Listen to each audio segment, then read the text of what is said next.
Welcome back. We now get to the war in Europe, 1941 to 1945, after having taken a fairly long look at the war in the Pacific against Japan. Remember that though we were covering one and then the other, that the events we're covering now didn't necessarily happen after the ones in the Pacific.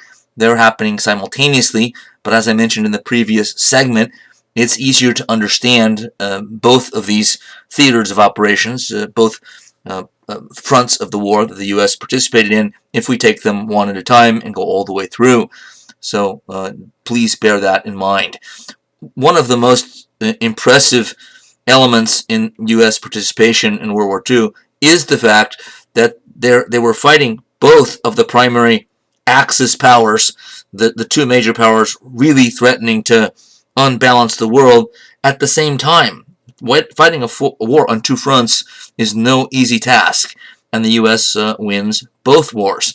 Not single-handedly, they had important allies, as we'll see, but nonetheless, it's an impressive achievement to many Americans and historians and leaders. The most impressive military achievement, for sure, in our history. We need some context, like we gathered in the Pacific. We went back to the long-term conflict or growing gradual conflict between the United States and Japan, going all the way back to 1853, and the Commodore Perry's black ships coming into Tokyo Bay, forcing Japan to open up its ports, open trade, sort of stop isolation from the rest of the world, which set them on what could be seen as a collision course, though I don't think it was inevitable that they would fight a world war against each other. Nonetheless, we've seen sort of how that unfolded.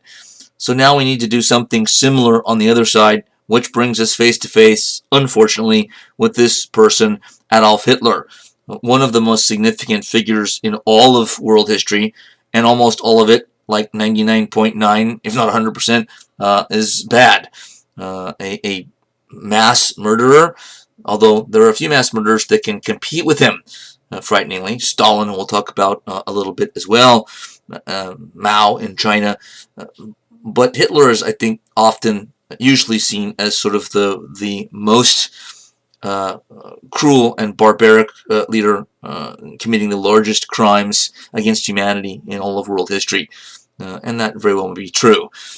Certainly there's nothing positive to say about him, and it's impossible. I try to, as you know, I try not to judge historical figures morally. At least, I try to tread lightly in that area.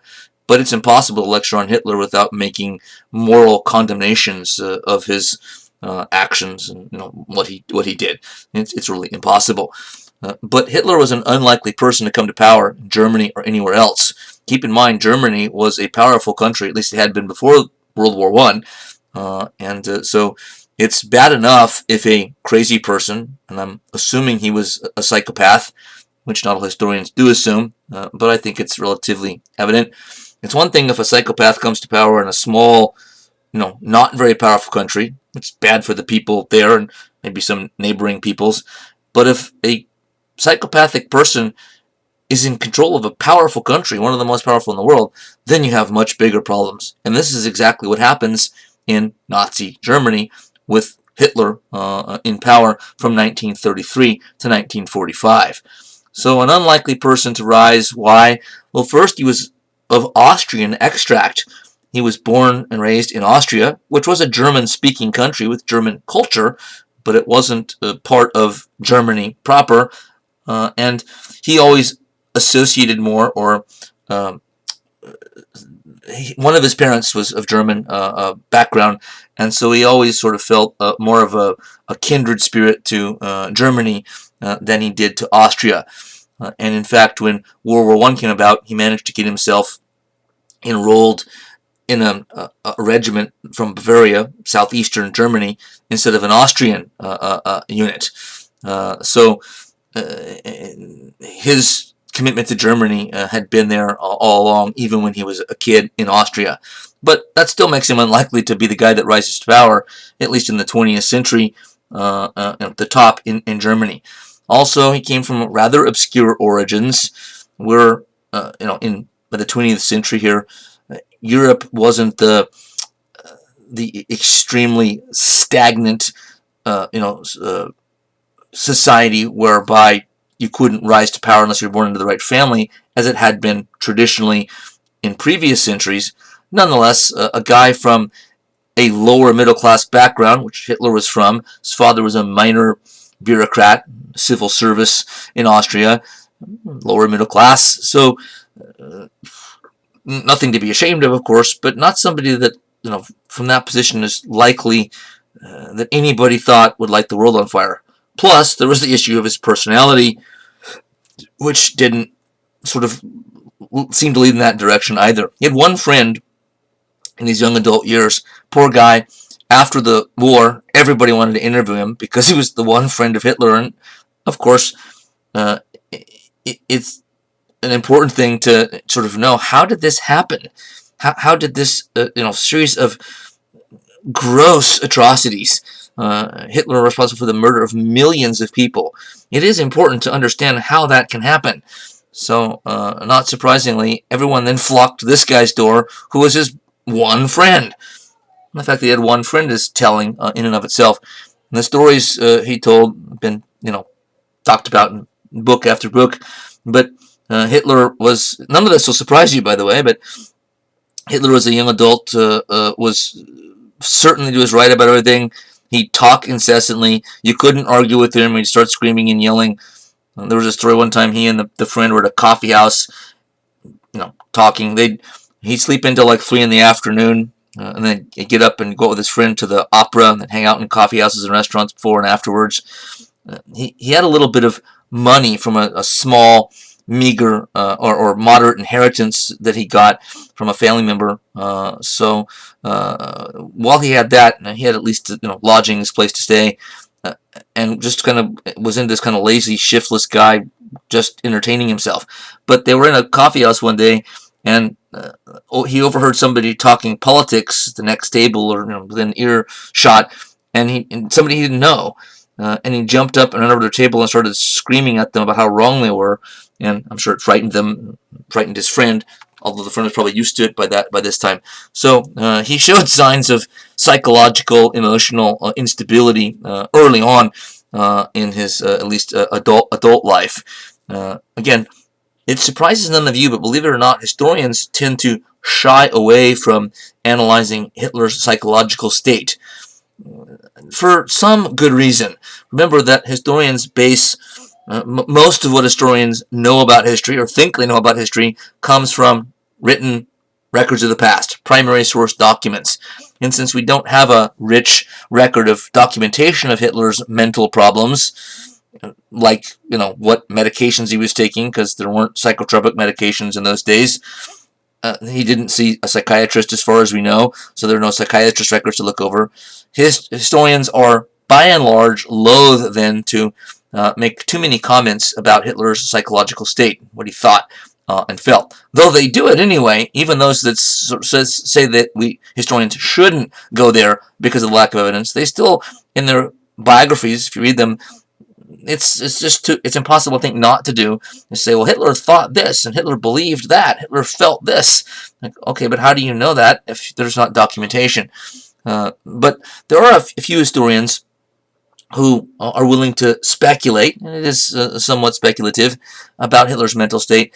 And I think this is legitimate through his actions. So we can look at what he did, right? And then sort of move backwards from that. So, okay, well, somebody that would do this, and this, and this, or did this, what likely would their mental state be?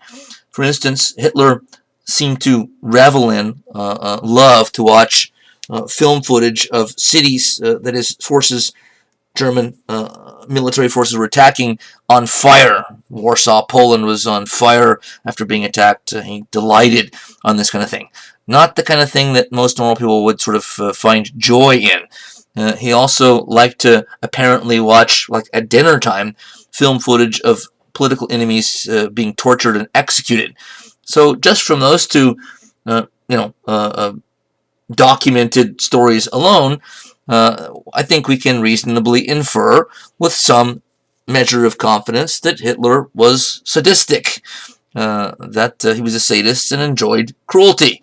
So the funny thing about that is it surprises no layman when I say that, meaning someone that's not an historian by profession, but historians themselves are much more squeamish when it comes to going there. I don't really think they should be, but I get we should be careful about what we can know, what we can't know about a psychological state. When World War I broke out, Hitler, as a young adult, as I said, signed up, got into a German military outfit, and fought on the Western Front in the trenches. We've already looked at the horrors of trench warfare, and he was right in the middle of it and survived it. He was wounded in a gas attack pretty badly, but by all records, he was a brave soldier. He was decorated for bravery and for being wounded, and even his own peers, his own fellow soldiers in the trenches, attested to this guy being a dedicated, good, responsible, courageous soldier. However, at the same time, they criticized him. I don't know if it was to his face, but that may have been true too. Almost for being too into the war, which he was. So the idea was like, this guy's a good soldier, but it's like he's too into it. What's wrong with him? What's wrong with him? We just want to all get this over with and go home, hopefully in one piece. But he seems to, be enjoying it.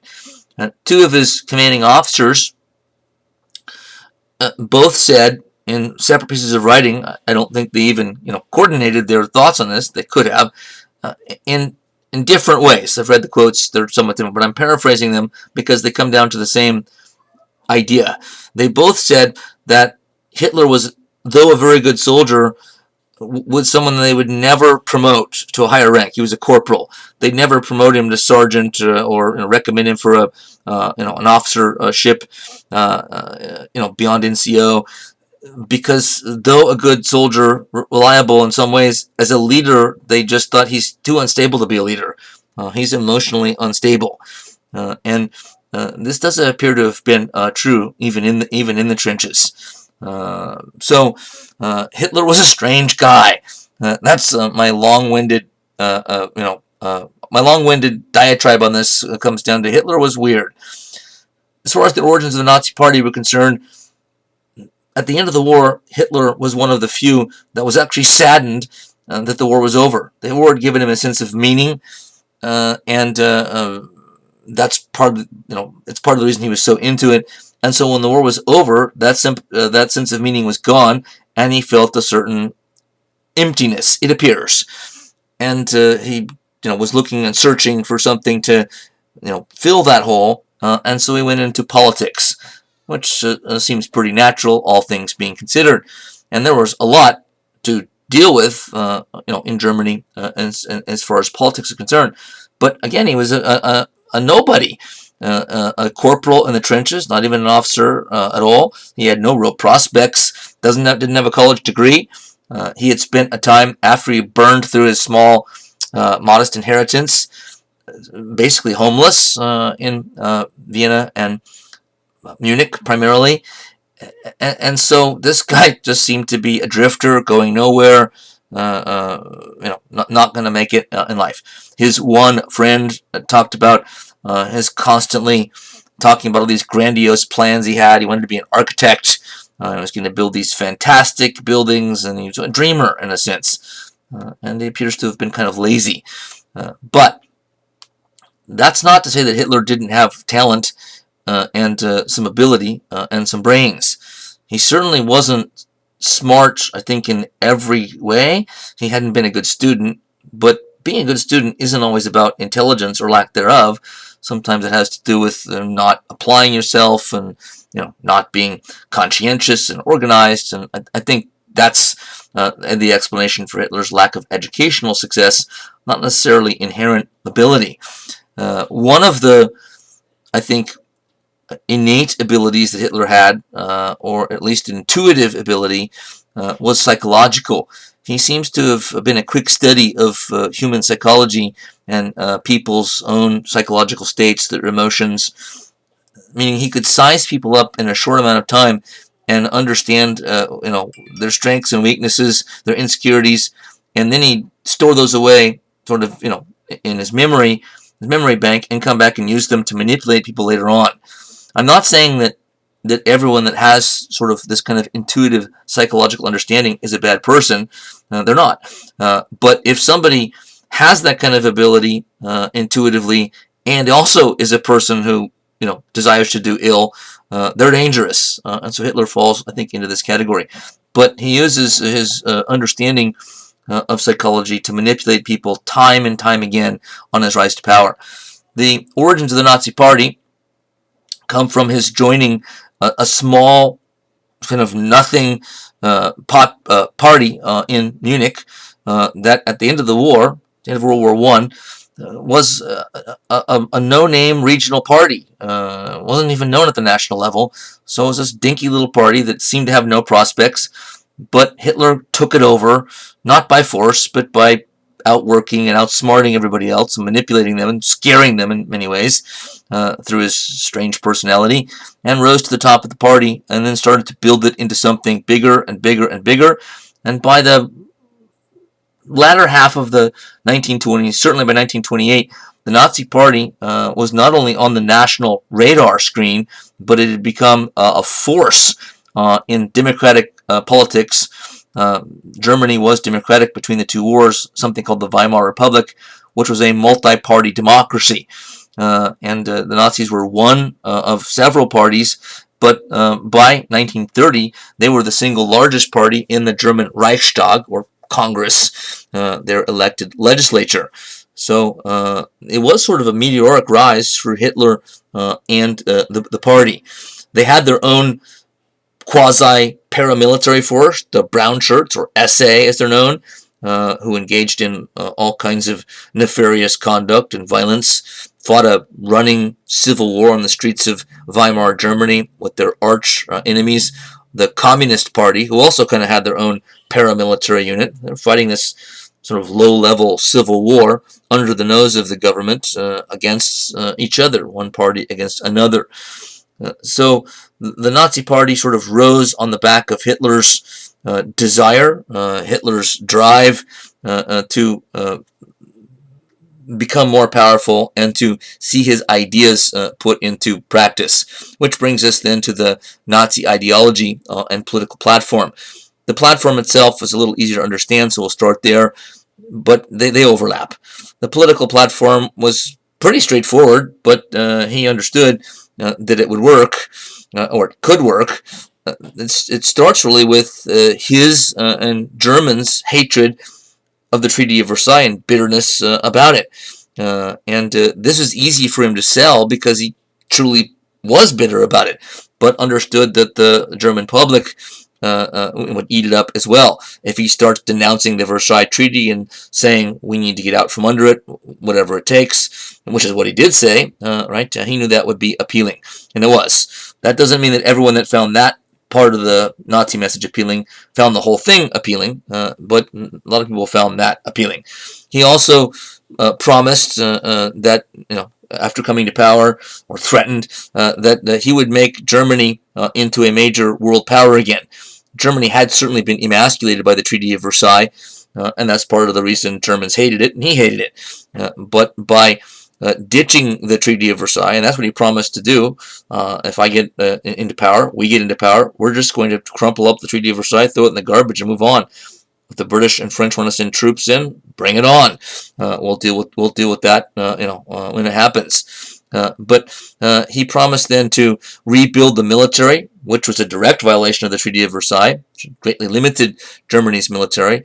So this also flows from the anti-Versailles Treaty nature of his political propaganda, Nazi propaganda. Will make Germany a country to be reckoned with again, and all Germans can feel pride that their country is back to its sort of rightful place as one of the major powers of the world, which it had been before, and we'll do this through rebuilding the military and through an aggressive foreign policy. Not necessarily war, that's not what he was saying at the time, but through an aggressive foreign policy. So this was appealing to many. Also, Hitler came to power, keep in mind, during the Great Depression. He came to power in January of 1933, Remember, the stock market crash happened in October of 1929. He came to power at basically the same time that Franklin Roosevelt did, mainly for the same reason, and that is that the Depression was causing both publics, German and American, to kind of rethink who should lead the country in this time of great, great economic crisis. I think it's actually fair to say, as many historians do, that without the Great Depression, Hitler doesn't come to power. That the Nazi Party before the stock market crash was already becoming a force in German politics at the national level, though it had only been there in that place for a bit. Nonetheless, I think it's a fairly safe statement. No Great Depression, no stock market crash, no Hitler. Meaning, he would have been alive still, but he wouldn't have come to power. There's something about extremely difficult, confusing, anxiety, fear-producing times, economic crisis, included, that cause people, some people, not all, to embrace radical, strange, on the fringe ideas that they wouldn't if times were normal. They're so frightened, they're so at their wits' end to understand and explain the world that they sort of grasp onto extreme ideas in a way they wouldn't if things were sort of normal in their time and place. So this, I think, helps to explain a great deal as well. So the political platform of the Nazis also included this promise to put Germans back to work, which, of course, is, that's going to be popular no matter what. But in a depression, the Great Depression, that's going to be extra popular. But he's saying, in part, will also violate the Versailles Treaties provisions that have limited our industrial capacity and military producing capacity, and that will get Germans back to work. We'll just start producing steel and airplanes and everything else that's prohibited under the Treaty of Versailles. That'll put people to work. It'll build us back up militarily, and we can be proud as a powerful country again. The ideological part of this is deeper, heavier, but overlaps. The Nazi ideology was based on an extreme social Darwinist view of the world, which said that like the animal kingdom in Darwinian theory, the human world is a bitter struggle for survival of the fittest, not between individuals, but between races. Hitler and the Nazis saw everything in terms of race, that the world was explained by races competing with each other viciously. Why viciously? Because the view was, if you're not vicious to them, they will be to you, and you'll be out of business and dead and extinct. So there was an extremely competitive view of how the world works, and it was based on racial thinking. And of course, the ideology included, I say of course because it's well known now, a belief that there was a hierarchy of races, meaning some were better than others. And surprise, surprise, the Nazi ideology had it that the Germans were the master race or superior race. And they sort of ranked racial groups and included groups as racial groups we wouldn't even think of as different races today, but nonetheless sort of had disdain for people of color. And of course, as I'm sure you already know, at the bottom of their list of races were the Jews. They thought the Jews were the most inferior, but also the most dangerous, which is odd because those two things don't fit very well. But that's racism. Never does make sense in the end anyway. I say they don't fit very well because how could somebody that's inferior be really dangerous? If they're inferior, they're not capable of really being dangerous. I mean, under certain conditions possibly, but it doesn't fit very well. But those two things were believed at one and the same time.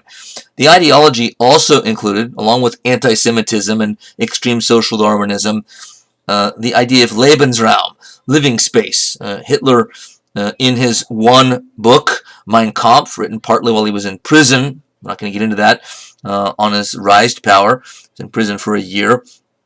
And he wrote a book, Mein Kampf, or Mein Struggle. It's an awful book. Don't read it. Read about it if you can get away with it, but don't read it. I don't mean it's awful just because it puts forward grotesque ideas. That's true too. He's just a horrible writer. I see little difference between reading Mein Kampf, which I did have to do in college, in a history class, and banging my head against a wall for like 5 hours. It was an equal sign between the two.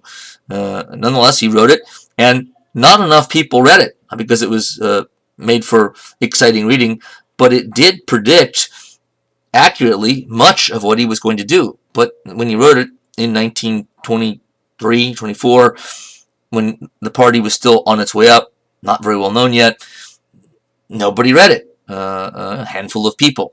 So, but a blueprint of sorts was already in there, and much of it, sadly, tragically, horrifyingly, came true later on.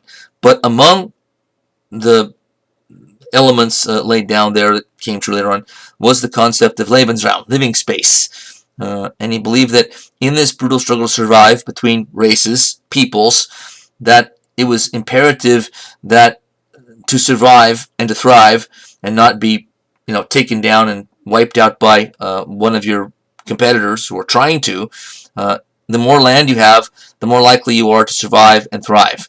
If you don't take the land, somebody else will. And the more land you have, the more crops you can grow. The more crops you grow, the more people you can sustain, higher population. And the higher the population, the more people in the armed forces. And so he believed that living space was crucial. And so that means that Germany, once the Nazis came to power, was predisposed to attacking other countries and taking their land because of their view about racial competition in a social Darwinist sense. As far as the Nazi German state is concerned, it of course was a totalitarian dictatorship once Hitler came to power, and he didn't come to power by force, and he didn't come to power by being elected, at least not directly elected. He basically came to power by a deal that was made between the existing government or leadership in the Weimar Republic and Hitler, and they agreed to kind of share power. We don't need to really get into how and why that all happened, but it's a common misnomer. People either think that Hitler came to power by force or he came to power by winning elections. Neither of them are at least technically true.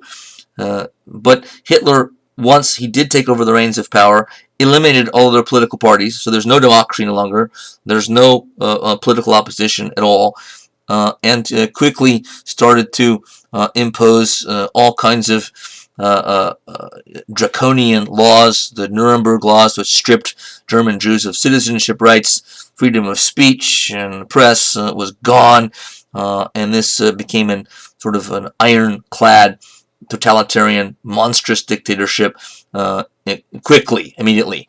And Hitler followed through on another promise or threat, and that is an aggressive foreign policy.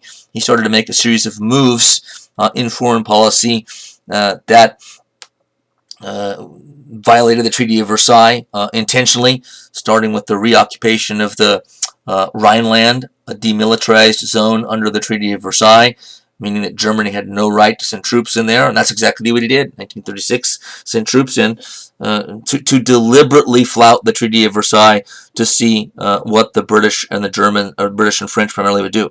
And what did they do? Nothing.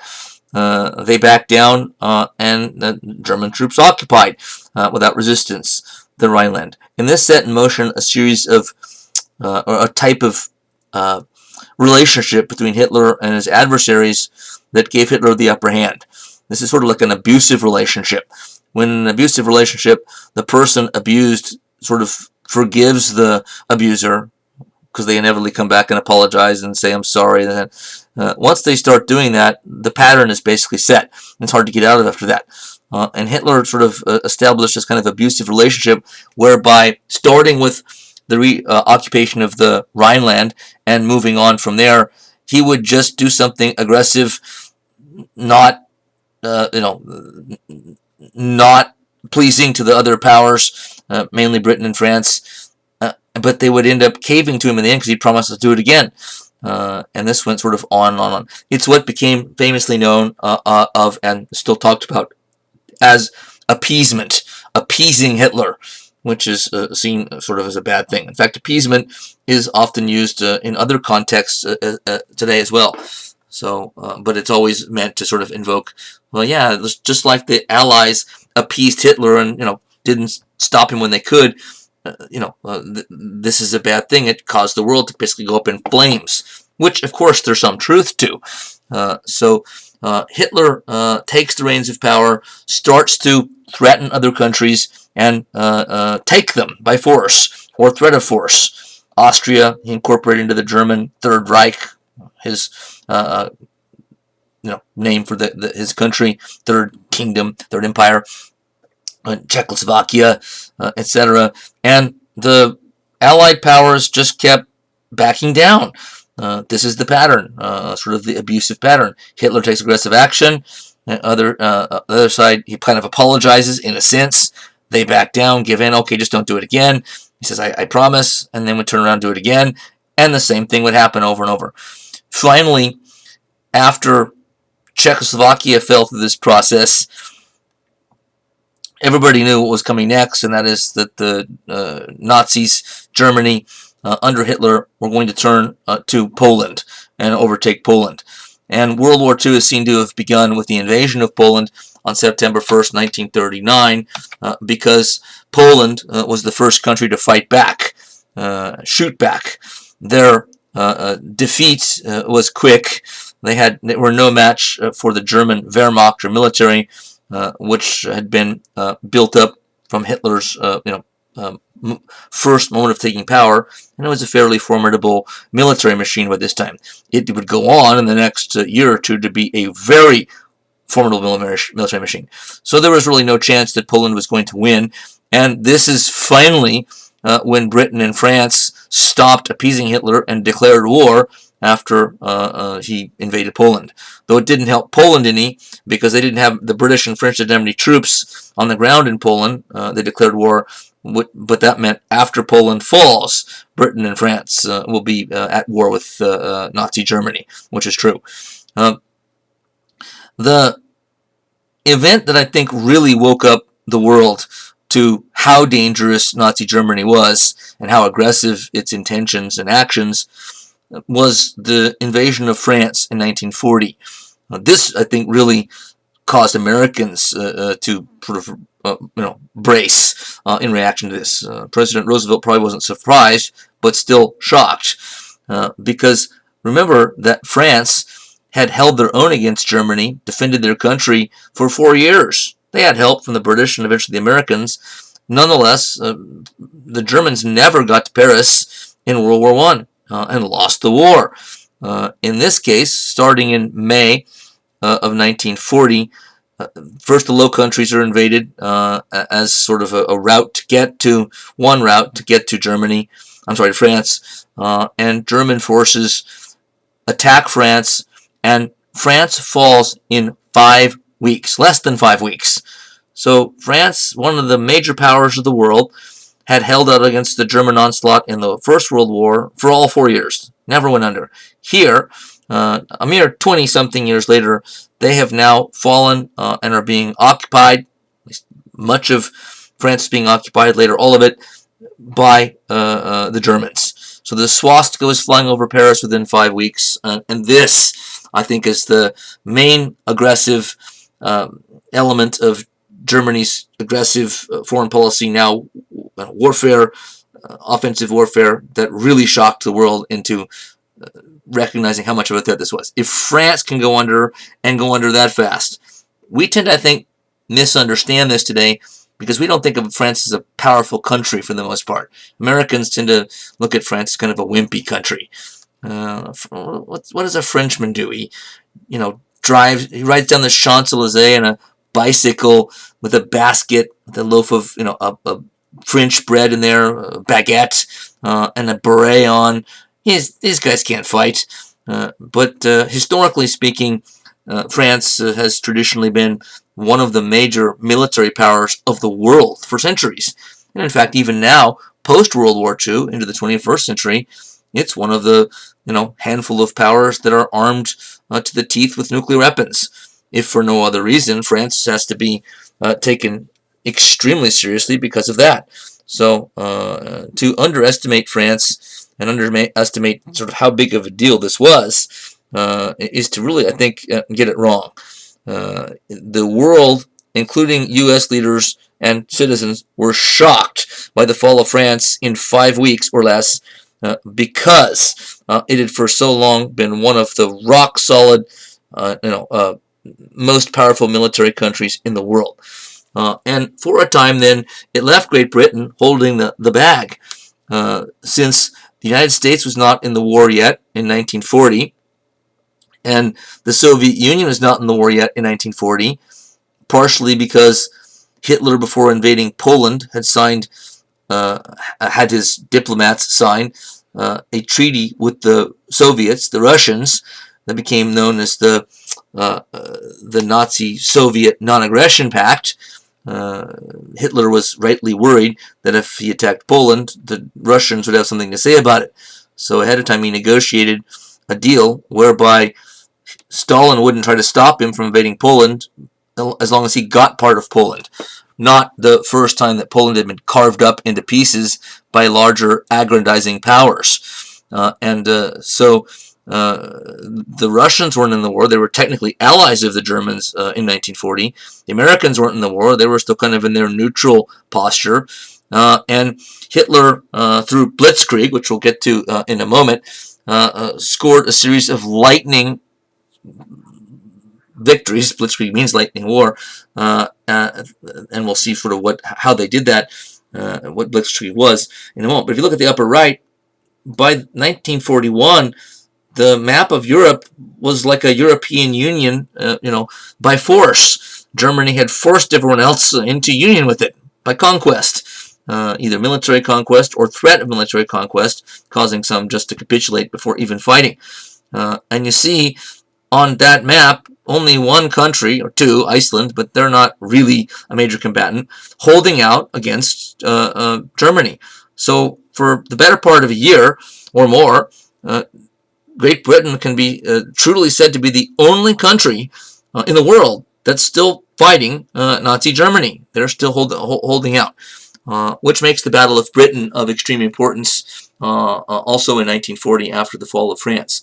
The British, by the way, did send an expeditionary force to France to fight alongside their allies, as they did in World War I, but they were routed just like French troops were, and 300,000 or so of them or more surrounded on the beaches of Dunkirk. If you've seen the movie that came out recently bearing that name, you know this. If not, it's worth seeing, by the way.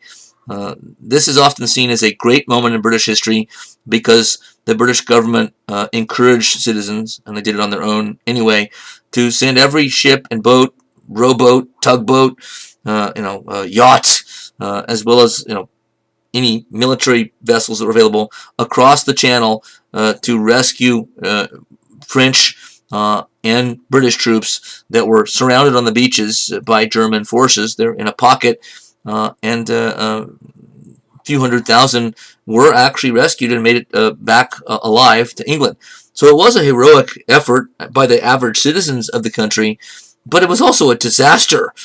This is the end of a campaign where the British are lucky to get out alive at all, and their whole military force, was either destroyed or had to be evacuated. So this is you can see it as heroic, but it's also, from the British perspective, certainly not a positive development. Operation Barbarossa, the German invasion of the Soviet Union in 1941, changed things dramatically. It may have made the war impossible for the Germans and the Nazis to win. The Soviet Union might have been able to keep them out of the war entirely had they not invaded in 1941. That blue area that Germany already had in its hands before it ever invaded the Soviet Union, it might have been able to keep it. Now, we don't know. It might not have. The United States could have eventually intervened, even if the Soviets hadn't got involved and had something to say about this as well. But it's conceivable that Hitler could have kept control of this blue area, consolidated it, and sort of turned it into a larger Germany, which would have been a force in the world, to put it mildly. But not only did he have the temerity to invade the Soviet Union in the summer of 1941, he also was reckless enough about 6 months later, as we know, to declare war on the U.S. 3 days after Pearl Harbor. So within 6 months, Hitler goes from being the master of Europe to getting the two biggest countries that he still sort of had out there as potential rivals. He goes to war with both of them. It may have made a German win in victory in World War II impossible. That's debatable, but it may have made it impossible from that point. One historian, current one, says that the invasion of the Soviet Union was a fantasy from the beginning, meaning it was a fantasy to think that they could actually succeed. Operation Barbarossa was the code name for this, the invasion of the Soviet Union. So what was Blitzkrieg? Blitzkrieg, I had a slide for this. I took it out. I used it for my Western Civ class. But Blitzkrieg was a new type of offensive warfare that really was first masterminded by two British intellectuals, military intellectuals, who'd written articles about this between the two world wars. And those articles, those military thinkers, put forward the idea that tanks were going to become the primary, most important weapon in at least land warfare in World War II. Though it was two British intellectuals that really put forward the idea in journal articles, it was only the Germans that really listened to it and picked it up and said, that's it, that's what we're going to do. So remember in the last lecture segment, we talked about how Japan revolutionized war at sea by focusing on the aircraft carrier over the battleship. The Germans did something similar here in land warfare by seeing it's the tank that's going to be the center of activity, the center point of operations in World War II. So Blitzkrieg, meaning lightning war, relied on armored power, mostly tanks, but armored carriers of personnel as well, as the centerpiece to land war. In World War I, remember, tanks were used, but they were used sort of in a spread out fashion. A couple of tanks might advance across no man's land to the enemy trenches along with each battalion, but the tanks are there kind of as fire support for the infantry. What this theory, if you can call it that, of Blitzkrieg says is that no, it's tanks that are the centerpiece, and the infantry sort of supports the tanks, not the other way around. And so the main simple insight here, which sounds almost too simple to be relevant, but again, the Germans are the first ones to do this, was that you need to concentrate your armored weapons. You need to concentrate your tanks. So instead of spreading them out and having 2 for each battalion or 4 for each battalion, you have tanks moving as single units in the hundreds. The panzer divisions, tank divisions, as they became known. And then the infantry, see infantry and tanks together on the right, are there to support the tanks, not the other way around. And by concentrating hundreds of tanks, you give those units awesome firepower and rapid movement capabilities. And those two things combined made it extremely difficult to deal with Blitzkrieg. Also, Blitzkrieg was designed not to hit the enemy head on. It was designed to use the freedom of movement and the speed with which armored vehicles move to move around the pockets of greatest resistance and defense and get behind enemy lines as quickly as possible, wreaking havoc in the process and sowing the seeds of chaos and terror. Frontline troops on the defense, when they learn that the enemy's 50 miles behind them as well as in front of them, what do? Do they hold their positions? Do they retreat? Do they fall back? And there's not necessarily good responses to that kind of thing when it happens. And indeed, it did happen in Poland and France and beyond. So Blitzkrieg also used air power as a coordinated feature of the strategy. So coordinated armored weaponry, infantry power, and air power.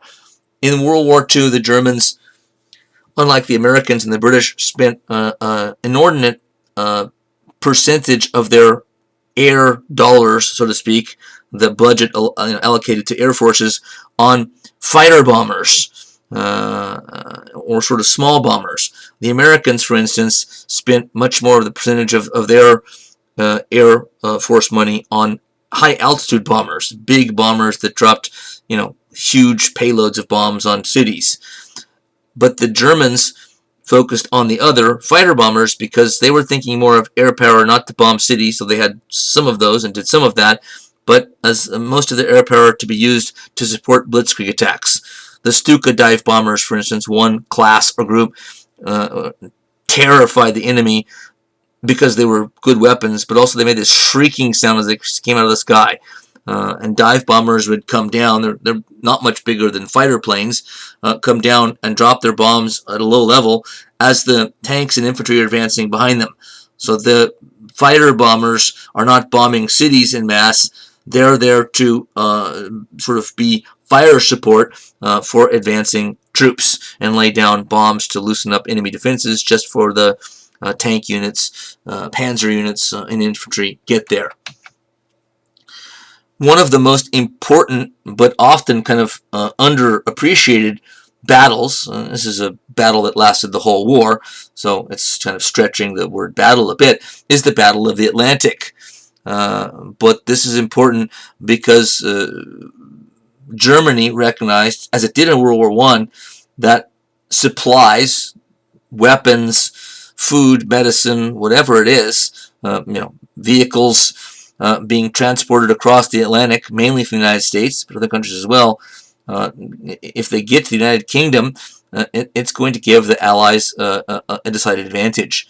So also like what they did in World War I, the Germans used their large fleet of U-boats or submarines to attack American shipping in the Atlantic that was shipping goods and weapons, as we know, from Lend-Lease to their rapidly becoming allied British people and government. So German U-boats attacked ship convoys. We can see the numbers there, which are actually frightening.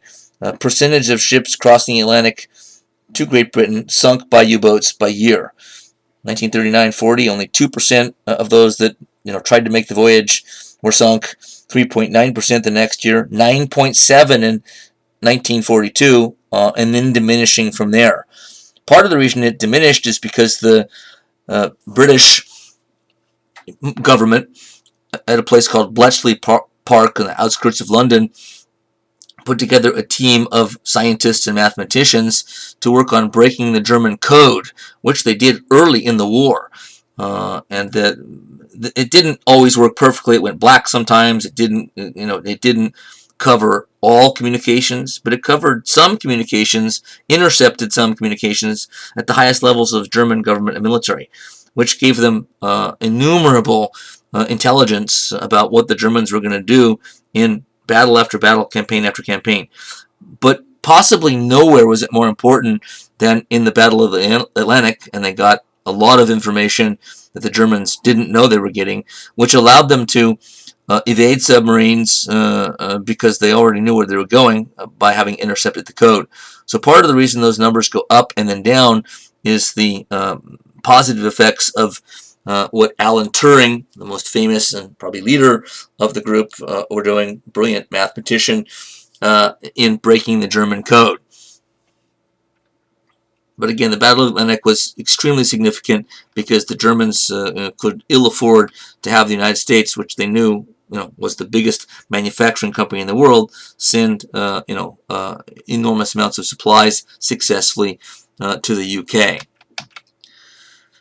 The German invasion of France, we already sort of talked about, but the Germans sort of named it code Case Yellow and put the planning of the operation into the hands of a general named von Manstein, Field Marshal, one of the great of German military leaders here in this war, but there were a lot of good ones. He may have had the keenest military mind of them all, however. He told his generals before the attack on France and Belgium and Holland began, at least his tank generals, panzer unit leaders, I don't care how you do it, but get across the Meuse River. So the first objective was getting across the Meuse. They went around the infamous Maginot Line to the Meuse River. The French had prepared between the two world wars, this sort of huge like defensive wall. It wasn't one wall, but a series of walls and bunkers and pillboxes, concrete, defense positions, cannons sort of mounted inside them, a real wall. Uh, Although it didn't go all the way across France, which the French have been laughed at ever since because of it, and the Germans did go around it. But there was some sense in what they did.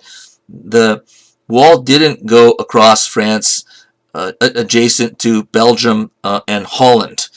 Part of the reason was they felt they needed to they could rely on Belgium and Holland if the Germans attack in that, through that area into France, but also because if they didn't, it would certainly lower Belgian and Dutch morale, and show those two allies that France doesn't trust them.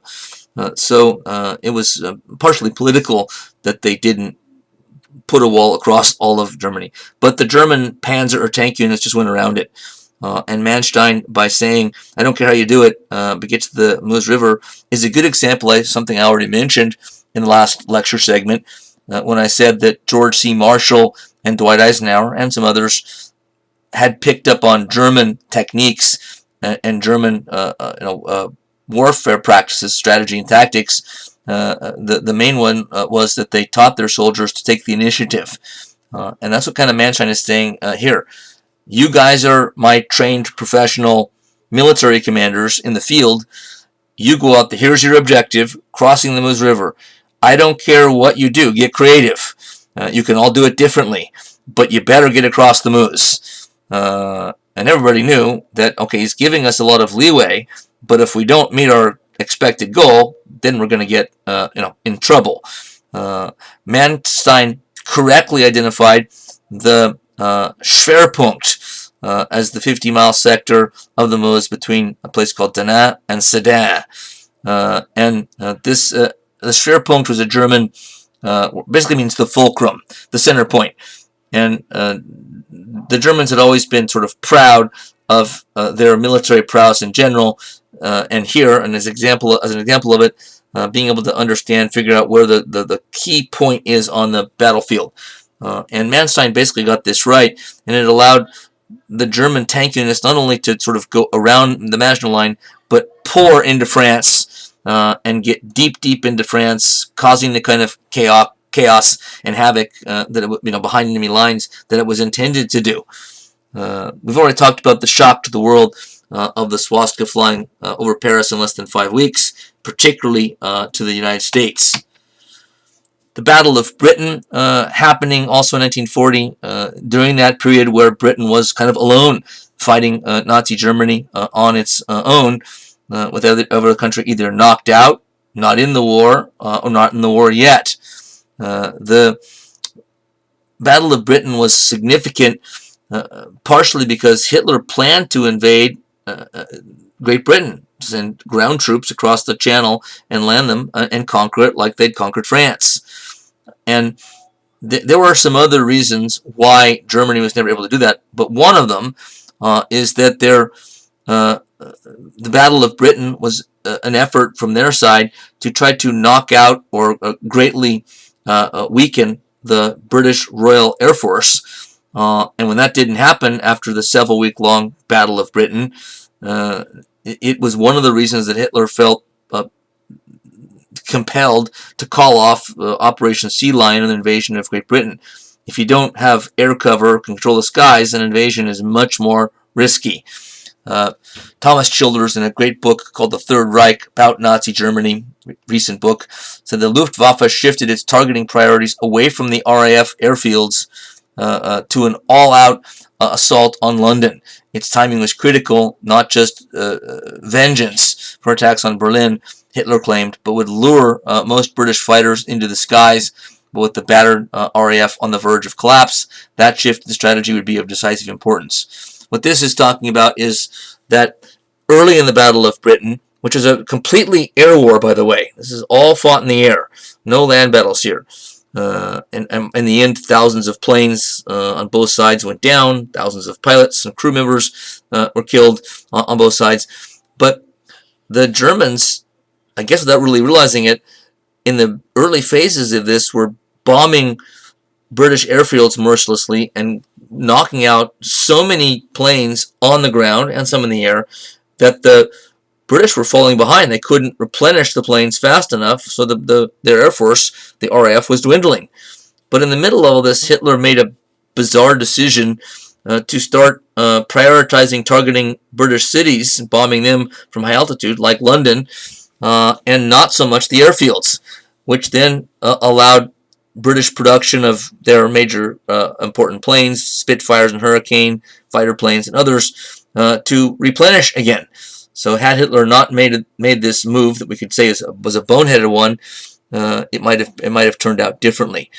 Hitler, not for the first or last time, often stepped in and made decisions overruling his generals, his experts on warfare. Once in a while he was right, most of the time he was wrong, and it ended up being disastrous. Here's one of those cases. So why did the British win the Battle of Britain? First of all, they had better fighter planes. Spitfires are famous. Hurricanes were good as well. But it's funny to say that because the German fighter planes were faster, they had greater firepower, and they had more armor protecting them. So in what way then could we say that the Spitfires and Hurricanes were better? What they did better was end up being crucial here. They were more maneuverable, so they could sort of turn on a dime. So that a Spitfire or Hurricane could get out of trouble if an enemy fighter was behind it and about to shoot at it. It could sort of roll and maneuver. So the maneuverability ended up being the crucial factor, even though in the other areas the German fighter planes were probably better. Also, the British pioneered the use of radar, which the Germans are slow to pick up on as well. They should have been bombing more of the radar antenna and stations, and didn't seem to see the importance of it. Radar, of course, allowed the British to husband its RAF planes, because before radar, if they knew a German attack was coming or believed there was, they'd have to just spread their planes out across much of the the island of England. But with foreknowledge coming through radar of where most of the planes were coming, they could pinpoint and concentrate a lot of planes in one place, because they already knew that there weren't planes, or many of them, coming from other directions and other spots. This is a big issue as well. Hitler's change in strategy we already covered, and the switch from bombing airfields to cities we already covered as well. Why was the battle important? Again, it made a German invasion of the UK basically impossible. It fatally weakened the German Luftwaffe, or Air Force, and it made Great Britain, and this may be Britain's greatest achievement or greatest contribution to the war effort and victory in World War II, as odd as it is to say or hear, and that is that by holding out effectively, especially impressively in that whole year where they were by themselves, and then beyond, once allies started popping up in the US and the Soviet Union, by holding their ground and not allowing their island to go under to Nazi aggression and invasion, they kept themselves in place to be a perfectly placed platform. Platform for what? For an invasion of German-occupied Europe. It's just across the English Channel from German-occupied Europe, and it's a big enough, of course, island for the Americans and others to send millions of troops, millions of supplies, thousands to millions of weapons and bullets and artillery shells, ordnance, and just sort of store them in Great Britain, and then bring millions of troops as well, and sort of get this whole force then together across, and have to go across only a small body of water. It's at this period that Winston Churchill takes the reins of leadership, becomes prime minister for the first time in his long, illustrious career. He hadn't become prime minister yet, even though it was an illustrious career, but he did become so now. When Neville Chamberlain, who'd been trying to appease Hitler, which didn't go over well in time, he loses control of the government, and Churchill takes control and becomes the sort of symbol of British resistance to the Germans. And he really was the right guy, I think, for this. Churchill was and is a controversial figure in his own time and ours, but I actually think he's one of the greats in world history, at least in the 20th century. He had an extreme gift for oratory and writing and facility with language. So he's a great communicator, speech maker, and it's more important in wartime or in politics in general, I think, than it seems. I don't think it's as important now as it used to be, but it's still important. And most of his most famous speeches or sound bites that came out of World War II come from this period, which makes sense because it's when Britain was under the greatest duress.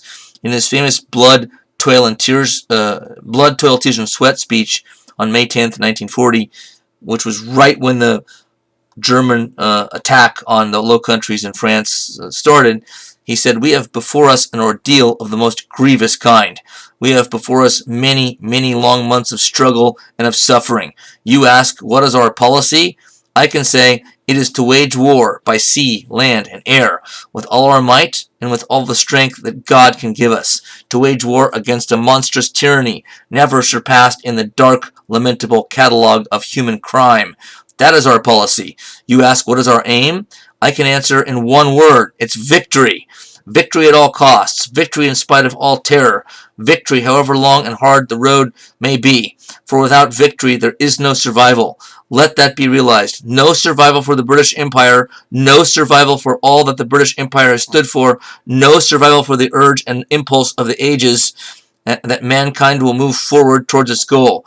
But I take up my task with buoyancy and hope. I feel sure that our cause will not be suffered to fail among men. At this time, I feel entitled to claim that the aid of all, and I say, come then, let us go forward together with our united strength." Those are powerful words, and I do believe they truly inspired the British people. Maybe not all of them, and maybe some of them didn't think it inspired them or, gave them a jolt of confidence, but I think it had that effect by and large. He went on to say in a later speech, just as France was about to collapse, both of these are famous, "We shall defend our island, whatever the cost may be. We shall fight on the beaches. We shall fight on the landing grounds. We shall fight in the fields and in the streets. We shall fight in the hills. We shall never surrender." So Churchill reflected, I think, something that already existed in the British people, and that is a dogged determination to defend their way of life and their society. But he also, he was a symbol of it himself, and helped to, I think, inspire more of that kind of tenacity. He was tenacious. He kind of has kind of a bulldog look to him, and kind of a bulldog personality. You're not gonna defeat me. I'm not going to wear down. I'm going to sort of still be here. So this, I think, was a big sort of booster shot for the chances of Great Britain to survive this great, terrible ordeal they were facing. There were many Brits that were terrified and were convinced that the country was going to go under. Even the government. The government during this period sent the British crown jewels and sort of much of its gold reserve to Canada for safekeeping, because they thought they were going to get occupied and conquered by the Germans. We'll have to fight them from Canada or from other parts of our empire. Another major aspect of military operations in the war in Europe was Allied strategic bombing. Again, the Germans were bombing England, London, and Coventry, and other such cities, but not nearly on the massive scale that the Americans and the British did it. The raid on Dresden in February of 1945, near the end of the war, was one of many incredibly destructive, all-out raids. Reading from Martin Gilbert's Second World War, he said 1,300 heavy bombers dropped as many as 650,000 incendiaries, together with 8,000 pounds of high explosive bombs and hundreds of 4,000-pound bombs. More than 3,900 Tons of high explosive bombs and incendiary devices were dropped on the city, resulting in a firestorm that destroyed 15 square miles of the city center and killed tens of thousands of residents. Like the Tokyo raid around the same time, the heat was so bad on the ground after the bombs were dropped that a spontaneous fire broke out, doing even more damage. But Allied bombing, both American and British, were a key part of this war. How effective they were in, getting the Germans to weaken is more difficult to say, and moral questions, I think, are still around about whether what the Americans and British did is justifiable from a moral standpoint. We tend to think of the U.S. as the good guys in World War II, if not in other conflicts, and I think it's clear that we were the good guys, at least relatively speaking. But there are still, I think, moral questions that still have to be answered. I'm not saying which way it has to be answered, by the way, but I think it's a question that does need to be asked. Again, was the bombing of German cities, deliberately bombing, dropping bombs on women, children, old people, can that be morally justified? I'm not saying it can, I'm not saying it can't. It's an open and worthy argument, but it's an argument that should be made or done. So the Americans tended to like to bomb precision targets by day. Precision because you can't be too precise in those days without the technology that we have now of bombing precise targets accurately at night. The British tended to like to do what became known as area bombing or carpet bombing at night, which means you know when you're over the city, you can't get more pinpoint accurate than that, and you just let your bombs fly, knowing that a lot of them were going to drop on suburban areas where families were living. And part of this was done by the British, and eventually the Americans signed on to it as well. Signed on to carpet or area bombing, mostly at night. But part of the idea behind it was that they thought it would, by leveling German cities, and you can see it did plenty of that it would cause the German people to turn against the war, pressure the government into ending it, which it didn't have that effect. It certainly didn't prompt the government to even consider ending the war, and it probably just angered more Germans. Right? The idea was that it's going to lower their morale, it's going to lower their will to resist if we just keep bombing their towns and their homes. But I don't think it takes too much psychological sophistication to realize that I think the more likely reaction is just anger. You bomb, somebody's house and kill their family. In doing so, they're not going to give up against you. They're going to come after you, strongly.